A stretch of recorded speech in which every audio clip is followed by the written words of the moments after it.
Hello students, welcome to my channel Sarulia Classes. Students, this is second session of class 10th Mathematics chapter 6 Triangles. Students, today in this session we will discuss about similarity of triangles, equiangular triangles and basic proportionality theorem, which is also known as Thales theorem, and in last we will discuss the corollaries of basic proportionality theorem. Okay, let's start with first topic, similarity of triangles. तो देखिए students, हमें इस topic में क्या check करना है, two triangles similar कब होते हैं. तो इसमें देखिए there are two conditions of finding the similarity between two triangles. So we can say that two triangles are similar if first condition is their corresponding angles are equal. Two triangles are similar if their corresponding angles are equal, and second condition is their corresponding sides are in the same ratio. ठीक है, या फिर हम क्या कह सकते हैं, their corresponding sides are proportional. ठीक है, तो देखिए इसको समझ लेते हैं इन दोनों कंडीशन को. तो यहाँ पर हम एक टू ट्राइंगल ड्रॉ कर लेते हैं, triangle A B C and triangle P Q R. तो देखिए ये दोनों ट्राइंगल्स सिमिलर ट्राइंगल कब होंगे, फर्स्ट कंडीशन क्या सेटिस्फाई होनी चाहिए, कॉरस्पॉन्डिंग एंगल्स आर इक्वल. तो इसमें क्या होगा, angle A is equal to angle P and angle B is equal to angle Q and angle C is equal to angle R. तो एंगल ए किसके इक्वल होना चाहिए, पी के इक्वल होना चाहिए, बी क्यू के इक्वल होना चाहिए, सी आर के इक्वल होना चाहिए.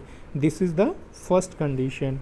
ठीक है, और सेकंड कंडीशन क्या होना चाहिए, क्या सेटिस्फाई होनी चाहिए दोनों में, ratio of A B and P Q is equal to ratio of A C and P R is equal to ratio of B C and Q R. तीनों साइड के रेशियो क्या होने चाहिए, इक्वल होने चाहिए. If these two condition satisfy in these two triangles then we can say that these two triangles are similar triangles. तो इन्हें कैसे लिख सकते हैं, इफ दोनों कंडीशन ये फुलफिल होती हैं then we can say that triangle A B C is similar to the triangles P Q R. This is the symbol of similarity. Okay, समझ में आया. तो देखिए दोनों कंडीशन आपको याद रखनी है सिमिलरिटी ऑफ ट्राइंगल्स की. केवल दो कंडीशन होती है, करस्पॉन्डिंग एंगल्स इक्वल होने चाहिए and ratio of corresponding sides क्या होने चाहिए, सेम होने चाहिए.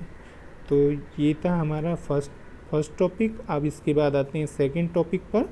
सेकंड टॉपिक देखिए क्या है हमारा, इक्वी एंगुलर ट्राइंगल्स. तो देखिए इक्वी एंगुलर ट्राइंगल्स क्या होते हैं.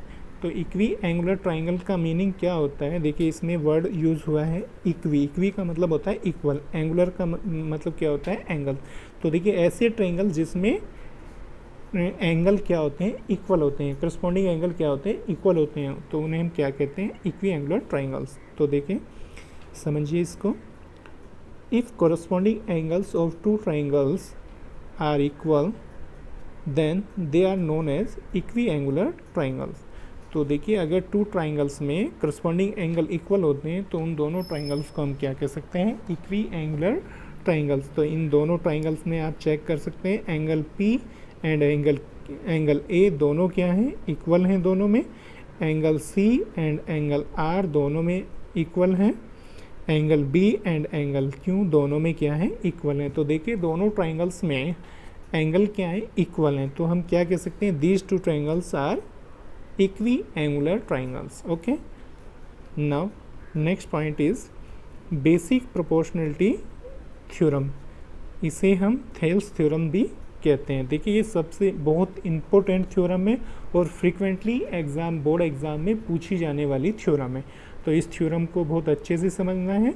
तो देखिए इसका स्टेटमेंट पढ़ लेते हैं पहले. क्या है, if a line is drawn parallel to one side of a triangle to intersect the other two sides in distinct points the other two sides are divided in the same ratio. तो देखो इसको समझ लेते हैं ये क्या है, इसने क्या इस स्टेटमेंट में क्या बोला। तो यहाँ पर हम सबसे पहले एक ट्राइंगल्स ड्रॉ कर लेते हैं, triangle A B and C. तो देखिए इस थ्योरम में क्या बोला गया है, if we have a triangle A B C, अगर हम किसी ट्राइंगल में उसके बेस के पैरेलल कोई लाइन ड्रॉ करते हैं, सपोज इसमें बेस क्या है बी सी, तो बी सी के पैरेलल हम कोई लाइन ड्रॉ करते हैं suppose E F, then this line E F, this parallel line E F intersect other two side AB and AC in the same ratio. It means the ratio of AE upon EB is equal to ratio of AF upon FC. ठीक है, तो ये हमें क्या करना है, proof करना है। ठीक है, ये तो हमने क्या बताया, स्टेटमेंट को बता दिया आपको। बेसिक प्रोपोर्शनलिटी थ्योरम का स्टेटमेंट क्या होता है, देखिए इसको समझ, इसमें गिवन क्या होता है। सबसे पहले देखिए इसमें हमें गिवन क्या होता है, एक ट्रायंगल ए बी सी हमें गिवन है और बेस बी सी के पैरेलल हमने कोई लाइन ड्रॉ किया है। ये लाइन क्या करेगा, अदर टू साइड को इंटरसेक्ट करेगा टू डिस्टिंक्ट पॉइंट पर, और ये दोनों, इन दोनों पार्ट का रेशो ए और ई बी का रेशो किसके इक्वल होगा, E F and F C के इक्वल होगा। तो चलिए इसका प्रूफ हम करते हैं, प्रूफ शुरू करते हैं। तो देखिए समझिए, इसमें इसके प्रूफ को समझ लेते हैं। तो देखिए हमें सबसे पहले देखिए गिवन में क्या क्या है। गिवन में है हमारे पास ट्रायंगल ए बी सी, एक ए बी सी ट्रायंगल्स हमें गिवन है। Okay, triangle A B C हमें गिवन है जिसमें D is parallel to B C. तो देखिए इसमें हमने एक लाइन डी ई ड्रॉ किया है। डी कैसी लाइन ड्रॉ की है, जो बेस बी सी के पैरेलल है। Okay, and D intersect A B and A C. ये डी ई लाइन क्या करती है, ए बी और ए सी को इंटरसेक्ट करती है at point D and E respectively. कौन कौन से पॉइंट पर इंटरसेक्ट करती है, पॉइंट डी पर एंड पॉइंट ई पर। ओके, देन प्रूव दैट, हमें क्या प्रूफ करना है, हमें प्रूफ करना है ratio of A D and D B. That means the ratio of A D and D B is equal to ratio of A E upon E C, ratio of A E upon E C. तो ये हमें proof करना है। तो इसके लिए सबसे पहले एक छोटा सा कंस्ट्रक्शन कर लेते हैं। कंस्ट्रक्शन में क्या लिखते हैं, देखिए we join B and C D. तो देखिए बी और सी डी को हम क्या कर लेते हैं, ज्वाइन कर लेते हैं। बी को और ई को ज्वाइन कर लेते हैं, डी को और सी को ज्वाइन कर लेते हैं। ओके, इसके बाद क्या करते हैं, draw E F perpendicular to A B. तो देखिए एक ई एफ परपेंडिकुलर ड्रॉ कर लेते हैं, किस पर, ए बी पर। लाइन ए बी पर पॉइंट ई से एक परपेंडिकुलर ड्रॉ करते हैं, E F. Okay, and we draw D G perpendicular to A C. तो देखिए लाइन ए सी पर क्या ड्रॉ कर लेते हैं, पॉइंट डी से एक परपेंडिकुलर ड्रॉ कर लेते हैं, डी जी। ओके, अब देखिए अब इसमें हमें क्या करना है, तो देखिए ध्यान से समझिए, हमें इसमें क्या करना होगा, हमें सबसे पहले क्या करना होगा, ट्रायंगल ए डी ई का एरिया फाइंड करना होगा। उसके बाद ट्रायंगल डी ई बी का एरिया फाइंड करना है। ठीक है, इन दोनों ट्रायंगल्स का हमें क्या करना है, एरिया फाइंड करना by using the formula 1/2 base into height. ठीक है, इसके बाद हमें क्या करना होगा, इसके बाद देखिए इन दोनों ट्रायंगल्स का हमें एरिया फाइंड करना है। दोनों का एरिया फाइंड करेंगे तो बेस इन दोनों के लिए क्या लेंगे, इन दोनों, देखिए इन दोनों का एरिया फाइंड करेंगे। ठीक है, इन दोनों के लिए एरिया फाइंड करने के बाद हम क्या करेंगे, दोनों का रेशो फाइंड करेंगे, रेशो दोनों का एरिया का रेशो फाइंड करेंगे। उससे क्या होगा, तो उससे हमें क्या मिलेगा, ए डी और डी बी का हमें रेशो मिल जाएगा। फिर उसके बाद क्या करेंगे, A D triangle A D E and triangle E D C का एरिया फाइंड करेंगे। इन दोनों ट्रायंगल्स का एरिया फाइंड करेंगे और उन दोनों का फिर क्या करेंगे, रेशियो फाइंड करेंगे। तो उससे हमें किसका रेशियो मिलेगा, ए और ई का रेशियो मिल जाएगा। ओके, तो स्टार्ट करते हैं। सबसे पहले area A D E find कर लेते हैं। तो यहाँ पर देखिए प्रूफ में area A D E is equal to half of base into height. तो देखिए अब देख लिए यहाँ पर एरिया ए डी ई, तो इसमें बेस हमने क्या लिया है, देखिए बेस हमने ए डी लिया है, ठीक है। इस ट्राइंगल का बेस हमने क्या लिया है, ए डी, ठीक है। और इसका हाइट क्या लेंगे, देखिए इसका हाइट क्या होगा, परपेंडिकुलर हाइट। हाइट क्या होता है, जो बेस के परपेंडिकुलर होता है। तो देखिए परपेंडिकुलर हाइट क्या होगी यहाँ पर, इसकी ई एफ, ठीक है। तो हम यहाँ पर लिख सकते हैं हाइट ई एफ।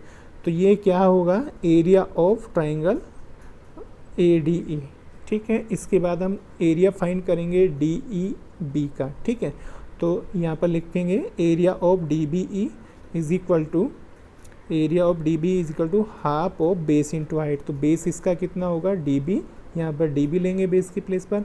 और हाइट इसका क्या होगा, देखिए इस ट्राइंगल का हाइट कितना होगा, हाइट को समझना होगा। देखिए हाइट क्या होती है, हाइट होती है बेस के परपेंडिकुलर। तो देखिए इसका हाइट डी ई नहीं होगा, ठीक है, क्योंकि D E base B D के परपेंडिकुलर नहीं है। तो हाइट क्या लेंगे, इसकी हाइट होगी इसकी ई एफ, ठीक है। तो इसके बेस को थोड़ा एक्सटेंड करेंगे और यहाँ से ई एफ क्या होगा, एक लाइन होगी पर जो कि परपेंडिकुलर टू बेस होगी। तो ई एफ क्या होगा, इसका हाइट। तो हम यहाँ पर क्या लिख सकते हैं, हाइट के प्लेस पर ई एफ। तो हमने देखिए दोनों ट्राइंगल्स का एरिया फाइंड कर लिया है। Area of triangle A E D भी फाइंड हो चुका है, area of triangle D E B भी हमें फाइंड हो चुका है। तो ये दोनों एरिया हमें फाइंड हो गए हैं, ठीक है। अब क्या करेंगे, दोनों का रेशियो फाइंड करेंगे। तो डिवाइड करेंगे area of A D E को, किससे डिवाइड करेंगे, area of D B E को डिवाइड करेंगे। तो देखिए यहाँ पर हम क्या लिख सकते हैं, राइट हैंड साइड में half of A D into E F upon half of D B into E F. Okay, half से हाफ कैंसिल हो जाएगा, ई एफ से ई एफ भी कैंसिल हो जाएगा। तो क्या बचेगा यहाँ पर, A D upon D B. This is equation number first. तो देखिए हमने क्या किया, इन दोनों ट्राइंगल्स का एरिया फाइंड किया। दोनों का रेशियो क्या है, इन दोनों एरिया के ratio A D upon D B. This is equation number first. अब क्या करते हैं, देखिए अब फिर से हम क्या करेंगे, एरिया फाइंड करेंगे, ए डी ई का एरिया फाइंड करेंगे और उसके बाद ई डी सी का एरिया फाइंड करेंगे। तो देखिए जब हमने पहले ए डी ई का एरिया फाइंड किया था तो बेस हमने ए डी लिया था। इस बार हम बेस क्या लेंगे, इसका एरिया फाइंड करने के लिए ए ई, ठीक है। इस बार हम इस साइड पर काम करेंगे, ए सी साइड पर काम करेंगे। तो बेस इस पर लेंगे, ए डी ई का एरिया फाइंड करने के लिए हमें बेस क्या लेना होगा, ए ई। और ई डी सी का एरिया फाइंड करने के लिए बेस क्या लेंगे, ई सी, क्योंकि हमें इन दोनों का रेशो चाहिए, ठीक है। तो बेस अब राइट हैंड साइड से लेंगे। तो देखो यहाँ पर हमने क्या लिखा है, सिमिलरली हम क्या ले सकते हैं, area of A D E upon area of D E C. तो area of A D E यहाँ से हम क्या लिख सकते हैं, area of A D E half of base कितना होगा, ए ई, और हाइट कितना होगा, हाइट इसका क्या होगा, देखिए हाइट बेस के परपेंडिकुलर होता है। तो ये डी जी क्या है, परपेंडिकुलर है बेस के, तो हाइट क्या होगा, डी जी। तो हम लिख सकते हैं half of A E into D जी। तो हमने यहाँ पर क्या लिखा, देख लीजिए हमने लिखा है area of A D E is equal to half into A E into D G, ठीक है। इसके बाद चेक करते हैं area of D E C क्या होगा। देखिए area of D E C कहाँ पर है, डी ई सी। इस ट्रायंगल को देखिए, तो इसका बेस हम क्या लेंगे, ई सी, ठीक है। बेस ई सी होगा, लेकिन इसका हाइट क्या होगा, तो देखिए हाइट इसका डी ई नहीं होगा, क्योंकि ये तो इसके बेस के परपेंडिकुलर नहीं है। तो देखिए बेस को हम क्या करते हैं, थोड़ा एक्सटेंड करते हैं जी तक। तो देखिए यहाँ से डी जी क्या होगा, एक परपेंडिकुलर लाइन होगी जो कि बेस के परपेंडिकुलर है। तो हम इसे क्या ले सकते हैं, हाइट को डी जी, बेस क्या लेंगे ई सी और हाइट क्या लेंगे डी जी। ओके, तो देखिए यहाँ पर हम लिख सकते हैं area of D E C is equal to half of base के प्लेस पर ई सी आ जाएगा और हाइट डी जी। आप देखिए हाफ से हाफ कैंसिल हो जाएगा, डी जी से डी जी कैंसिल हो जाएगा। तो यहाँ पर क्या बचेगा, A E upon E C. This is equation number 2। अब देखो हमने यहाँ पर 2 इक्वेशन फाइंड कर लिए। इक्वेशन फर्स्ट में हमने क्या फाइंड किया, area of A D E upon area of D B E, ये क्या है A D upon D B के इक्वल है। सेकेंड इक्वेशन में हम क्या फाइंड किया, area of A D E upon area of D E C, ये किसके इक्वल है, ए ई अपॉन ई सी के इक्वल है। और देखिए हमें फाइंड क्या करना है, हमें फाइंड भी यही करना है, हमें A D upon D B को किसके इक्वल शो करना है, ए ई अपॉन ई सी को ई सी के इक्वल, तो हमें इन दोनों को इक्वल शो करना है। तो देखिए दोनों को इक्वल हम कैसे रख सकते हैं, देखिए अगर ये दोनों इक्वल हैं, इन दोनों का लेफ्ट हैंड साइड क्या है, इक्वल है, तो ये दोनों भी क्या होंगे, इक्वल होंगे। तो हमारा मेन काम यहाँ पर क्या है, दोनों के लेफ्ट हैंड साइड को इक्वल शो करना है हमें, ठीक है। अब देखिए दोनों का लेफ्ट हैंड साइड इक्वल कैसे शो हो सकता है, देखिए दोनों में न्यूमरेटर तो सेम है, ऑलरेडी सेम है, दोनों का डिनोमिनेटर क्या है, डिफरेंट है। तो हमें क्या शो करना पड़ेगा, दोनों के डिनोमिनेटर को इक्वल शो करना है। दोनों का डिनोमिनेटर क्या है, area of D B E and area of D E C, तो हमें area of D B E and area of D E C को इक्वल शो करना है। तो देखिए ये दोनों एरिया देख लेते हैं ट्राइंगल में कहाँ पर हैं, D B E and D E C. तो देखिए D B E and D E C, ये दोनों एरिया, ठीक है। इन दोनों ट्राइंगल की हम बात कर रहे हैं, डी ई बी की एंड डी ई सी की। तो देखिए ये दोनों ही ट्राइंगल सेम बेस पर बने हुए हैं, डी पर दोनों का बेस क्या है, सेम है डी ई, और दोनों क्या है, सेम दोनों कहाँ पर बने हुए हैं, between same parallel lines D E and B C के बीच में बने हुए हैं। तो आपने 9th क्लास में एक थ्योरम पढ़ा था, क्या पढ़ा था, देखिए if two triangles are on the same base and between the same parallels then the area of this two triangles is equal. तो देखिए अगर दो ट्रायंगल सेम बेस पर बने होते हैं और सेम पैरेलल लाइंस के बीच में बने होते हैं, तो दोनों के एरिया क्या होते हैं, सेम होते हैं। तो देखिए यहाँ पर हम क्या कह सकते हैं, देखिए डायग्राम में देख लीजिए, area of D E B and area of E D C, दोनों ट्राइंगल के एरिया क्या होंगे, इक्वल होंगे। तो हम यहाँ पर क्या लिख सकते हैं, देखिए नीचे हम लिख सकते हैं यहाँ पर, since triangle D B E and triangle D E C are on the same base D E, दोनों कौन से बेस पर हैं, डी पर हैं, and between the same parallels D and B C, दोनों सेम पैरेलल लाइंस के बीच में हैं, डी के एंड बी सी के। तो हम क्या कह सकते हैं, therefore area of triangle D B E is equal to area of triangle D C. तो दोनों ट्राइंगल्स का एरिया क्या होगा, इक्वल होगा, ठीक है। अब देखो ये हमें जो प्रूफ करना है, हमें area of D B E and area of D E C, देखो ध्यान से देखो, दोनों कहाँ पर हैं, दोनों डिनोमिनेटर में है ना, area of D B E and area of D E C दोनों नीचे है ना। तो देखिए इन्हें दोनों को डिनोमिनेटर में बनाने के लिए यहाँ पर हमें क्या करना पड़ेगा, दोनों साइड का रेसिप्रोकल लेना होगा। तो यहाँ पर लिख सकते हैं, taking reciprocal of both sides we get, दोनों साइड का रेसिप्रोकल करेंगे तो एरिया डी बी ई को क्या लिख सकते हैं, 1 upon area D B E, ठीक है। एरिया डी ई सी को क्या लिखेंगे, इसका reciprocal 1 upon area D E C. तो दोनों का हमने रेसिप्रोकल कर दिया। अब क्या करेंगे, देखिए multiplying both side by area of A D E, तो दोनों साइड को area of A D E से मल्टीप्लाई करेंगे। तो देखिए लेफ्ट हैंड साइड में मल्टीप्लाई करेंगे तो क्या बन जाएगा, area of A D E upon area of D B E, और राइट हैंड साइड में area of A D E से मल्टीप्लाई करेंगे तो ऊपर क्या बन जाएगा, एरिया ऑफ ए डी ई, और नीचे area of D E C. तो देखो ये दोनों साइड हमने क्या शो कर दी है, इक्वल शो कर दी हैं, ठीक है। तो देखो हमने यहाँ पर ऊपर देखिए इक्वेशन 1 एंड 2, इक्वेशन 1 एंड 2 में हमने देखिए लेफ्ट हैंड साइड क्या है, इस लेफ्ट हैंड साइड को और इस लेफ्ट हैंड साइड को, दोनों इक्वेशन की लेफ्ट हैंड साइड को हमने इक्वल शो कर दिया है। तो देखो हम क्या कर सकते हैं, अभी यहाँ पर देखिए दोनों साइड इक्वल है, तो देखिए इन दोनों की वैल्यू पुट करेंगे, लेफ्ट हैंड साइड की भी और राइट हैंड साइड की भी। कहाँ से वैल्यू पुट करेंगे, from equation first and second.